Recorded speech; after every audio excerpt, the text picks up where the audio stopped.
আল্লাহর কোরআন বলছে আমাকে প্রকৃত ভয় করে আমার উলামা বান্দারা। জোরে বলুন সুবহানাল্লাহ।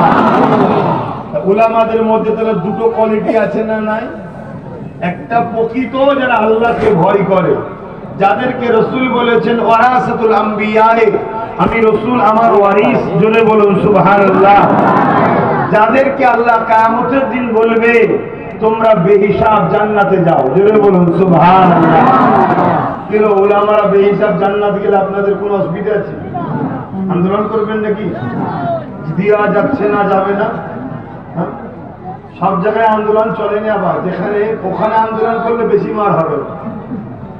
কেন আল্লাহ সব আল্লাহ। আল্লাহ বাকি উলামা বান্দা গুলো যখন আল্লাহ বাকি জান্নাতের দিকে যেতে লাগবে, ওই সময় একদল বান্দারা ওই উলামা গুলোকে হাত দিয়ে বের দেবে, আটকে দেবে। এ আল্লাহ পাখির আলিম বান্দা, এটা কেমন কথা হলো? দুনিয়া জমিনে আপনারা ওয়াজ করতেন আল মারউ মা মান হাব্বা, দুনিয়ায় যে যাকে ভালোবাসবে সে তার সঙ্গে আল্লাহর জান্নাতে যাবে। আজ আপনারা আমাদেরকে ছেড়ে জান্নাতে চলে যাচ্ছেন, এটা কেমন করে হলো? হাদিস পাকে আছে, বুখারী মুসলিমের মধ্যে রয়েছে, এক গ্রাম্য মানুষ আল্লাহর নবীর কাছে আসলেন। নবীর কাছে এসে বলছেন, হুজুর কিয়ামত কবে হবে? কি গো, কিয়ামত হবে না হবে না? হবে হবে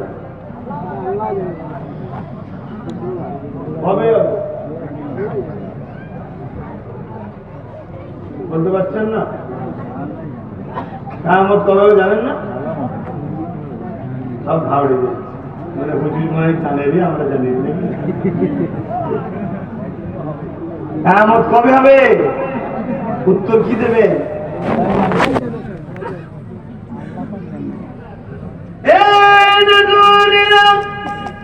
আল্লাহ নবী বললেন, বাবা ছেলে, কিয়ামত অবশ্যই একদিন একদিন হবে।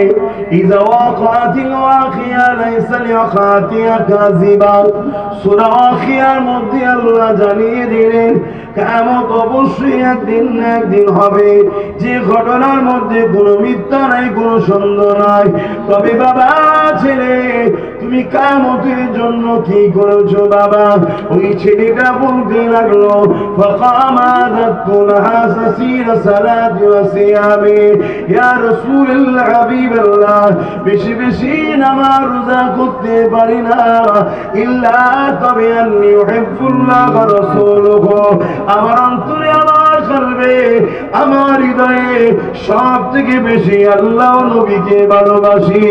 আল্লাহ নবী উত্তরে বলেছিলেন, আল মারউ মা মান হাব্বা, দুনিয়ায় যে যাকে ভালোবাসবে সে তার সঙ্গে পরকালে এক জায়গায় থাকবে। দুনিয়ায় যদি আপনি আল্লাহ ওয়ালাদেরকে পেয়ার করে, দুনিয়ায় যদি আপনি আলেমে হাক্কানীদের পেয়ার করে, দুনিয়ায় যদি উলামায়ে হকদের পেয়ার করে, উলামায়ে হক কারা? যাদের মধ্যে দুই ধরনের ইলম আছে, আল ইলমু ইলমানি, একটা হলো জাহিরি, অপরটা হলো বাতিনি। এই দুই ইলম যাদের মধ্যে রয়েছে এরা হলো উলামায়ে হক। এই উলামায়ে আহলে সুন্নাত ওয়াল জামাত বা আল্লাহ নবী জানিয়ে দিয়েছিলেন আল উলামা ওয়ারাসাতুল আম্বিয়া, এই নবী পাকের ওয়ারিস যারা হবে ইনাদের সঙ্গেও দুনিয়ায় যারা থাকবে কিয়ামতের দিনে তারাও তিনাদের সাথে আল্লাহ পাকের জান্নাতি হয়ে যাবে।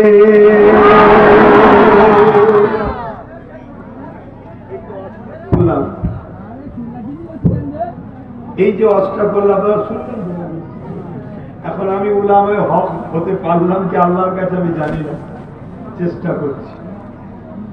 যদি কিয়ামতের দিন আল্লাহ আমাকে কবুল করে, আপনাদের আপত্তি হবে না তো? হিংসা হবে না তো? যে আমরা তো সবাই চেয়েছেন আপনার সিদ্দিকী জাহান্নামে যাবে, এরকম চাইছেন নাকি? অনেকে চায়।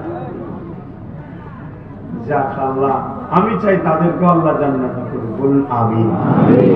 জাহান্নাম বড় কঠিন। আল্লাহ যেন আমার নবীর কোন উম্মত, ইমানদার কোন উম্মতকে যেন জাহান্নাম না চাকায়। আল্লাহ যেন মাফ করে জান্নাতি করে, বলুন আমিন। তো ভাইরা আমার, আল্লাহ যদি পছন্দ করেন, আব্বাসকে যদি আল্লাহ অ্যাকসেপ্ট করেন, কবুল করেন, তো কিয়ামতের দিনে আল্লাহ আমাকে বলেন, যাও তুমি আমার দিনের জন্য কাজ করেছো, তো অনেক বাধার সম্মুখীন হয়েছে, অনেক বিপদে পড়েছো, অনেক ঝড়ঝাপটা এসেছে, তারপরেও তুমি হক কথা বলতে, যাও আমি তোমাকে জান্নাতি করে দিলাম। যদি আল্লাহ দয়া করে আমার উপরে, আলহামদুলিল্লাহ, আল্লাহ যদি দয়া হয়, তো এই যে ওয়াজটা করলাম, যে যাকে ভালোবাসে তার সঙ্গে জান্নাতে যাবে, এই ওয়াজ যারা শুনেছে তারা কিয়ামতের দিন কিন্তু বুঝবে, আটকাবে। যে আপনারাই তো ওয়াজ করতেন যে দুনিয়ায় যে যাকে ভালোবাসে তার সঙ্গে জান্নাতে যাবে, আমরা তো ভালোবাসতাম। আপনি বা আপনারা জান্নাতে চলে যাচ্ছেন, আজকে আমাদেরকে নিয়ে যাবেন না কেন?